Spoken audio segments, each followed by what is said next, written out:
You got to know that there are differences in intelligence. It's really important. If you go into a job and you're not smart enough for that job, you're going to have one bloody miserable time. And you're going to make life wretched for the people around you because you won't be able to handle the position. And as you climb hierarchies of competence, the demand on fluid intelligence increases. And so, unless you want to fail, you don't put yourself in over your head. Well, what's over your head? Well, that's a tricky thing to figure out. I mean, you have to figure that out with intelligence, you have to figure it out with conscientiousness, you have to figure it out with creativity, you have to figure out with stress tolerance, with agreeableness, because you want to go into a cooperative environment and not a competitive one if you're agreeable, and with neuroticism, you probably want to keep the stress level of your job relatively low, because those are all places that you can break down. And most people have at least one significant weakness in their intelligence personality makeup, and you got to be careful not to place yourself in a position where that's going to be a fatal flaw.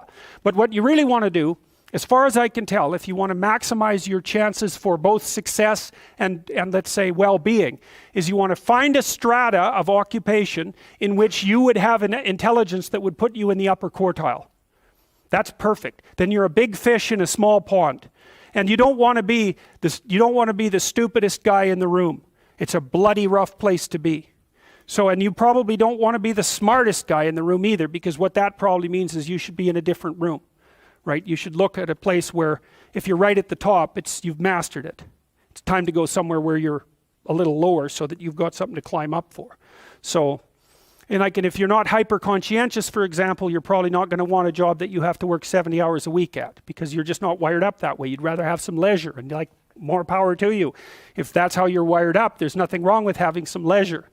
But if you're someone who can't stand sitting around doing nothing ever, then maybe you can go into a job that's going to require you to work 75 hours a week. And almost all jobs that are at the top of complex dominance hierarchies require very high intelligence and insane levels of conscientiousness, as well, generally speaking, as pretty damn high levels of stress tolerance, you know, because that can knock you out too, because there's going to be sharp fluctuations in your career, generally speaking, at the higher levels of a structure, and you have to make very complicated decisions, often with very short time horizons. So you have to decide if that's what you want.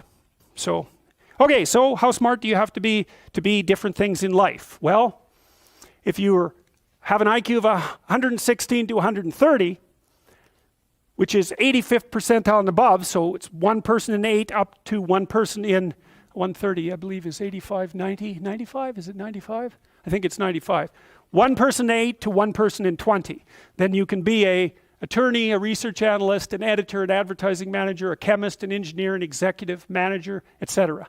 That's not the high end for IQ, by the way. You know, that it can go up, well, it can go up indefinitely, although there's fewer and fewer people as it goes up. So if you want to be the best at what you're doing, bar none, then having an IQ of above 145 is a necessity, and maybe you're pushing 160 in some situations, and maybe that's making you one person in 10,000 or even one person in 100,000.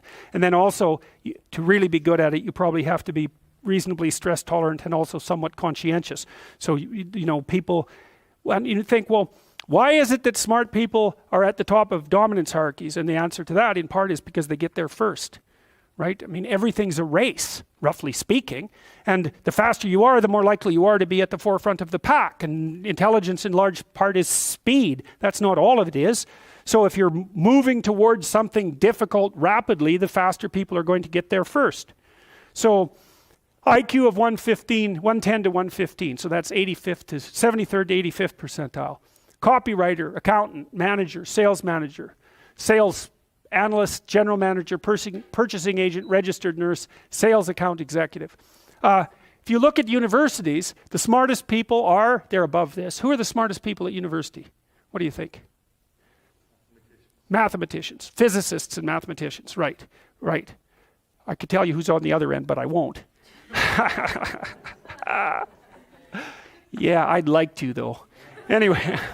Anyways, okay. Going down now 103 to 108 is slightly above average, right? 60th to 70th percentile. Store manager, bookkeeper, credit clerk, lab tester, general sales, telephone sales, accounting clerk, computer operator, customer service rep, technician, clerk, typist. So you see at this level, people have some technical skill and some ability to deal with complex things. Okay, that's dead average. 100 is average. Dispatcher in a general office, police patrol officer, receptionist, cashier, general clerical, inside sales clerk, meter reader, printer, teller, data entry, electrical helper. 95th to 98. Machinist, food department manager, quality control checker, security guard, unskilled labor, maintenance, arc welder, die setter, mechanic. Good IQ range for relatively qualified tradespeople. 87 to 93. Messenger, factory production worker, assembler, food service worker, nurse's aide, warehouseman, custodian, janitor, material handler, packer. Now, what you're starting to see is that as you move down the hierarchy, the jobs get simpler, they're more likely to be assigned by other people, or they're repetitive. Because what IQ predicts to some degree is how rapidly you can learn something, but once you've learned it, it doesn't predict necessarily how well you do at it. And so the more repetitive jobs people with lower IQs are more suited to more repetitive jobs. Under 87, is there something? Well, no. Right. That's a big problem. And it's something our society has not addressed at all. Jobs for people with IQs of less than 85 are very, very rare. So what the hell are those people supposed to do?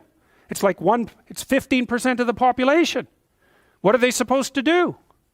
Well, we better figure it out, because one of the things that's happening too is that as the high IQ tech geeks get a hold of the world, the demand for cognitive power is increasing, not decreasing, right? You want to be a teller? Well, you know, those checkout machines, they're not so simple.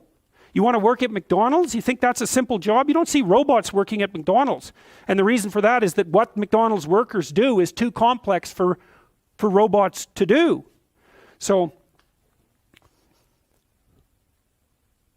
So this is a discussion that no one wants to have, but that's okay.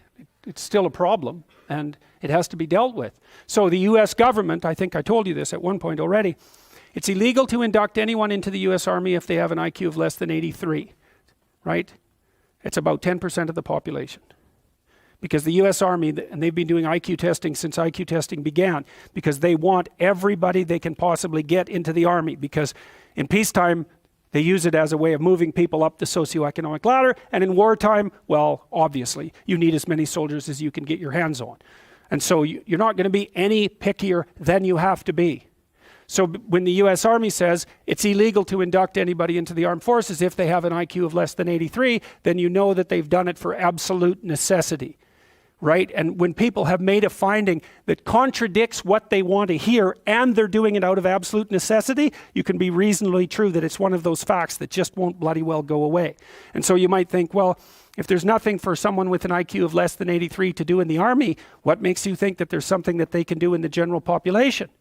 And then the issue is, you know, because the conservatives will say, well, they should just work harder. It's like, sorry, that ain't going to fly. And the liberals will say, well, there's no difference between people anyhow, and you can just train people to do everything. And that's wrong. So they're both wrong, and they're seriously wrong. And the fact that neither side of the political perspective will take a good, cold, hard look at this problem means that we're going to increasingly have a structural problem in our societies, because we're complexifying everything so rapidly that you can't find employment unless you're intelligent. You guys are really going to face this, you know. Lawyers are disappearing like mad. And the reason for that is, you can look it up online. Increasingly, you can do things yourself if you're smart. And so, like, the working class people have been wiped out pretty nicely over the last 30 years by automation and various other things. It's the low end of the white collar class that's coming up next. So I'm not saying that lawyers are in the low end, but low end lawyers are in the low end of the white collar class. So there's still going to be plenty of positions for people who are creative and fast on their feet and super smart. In fact, those people are going to have all the money, and that's already happening to a great degree.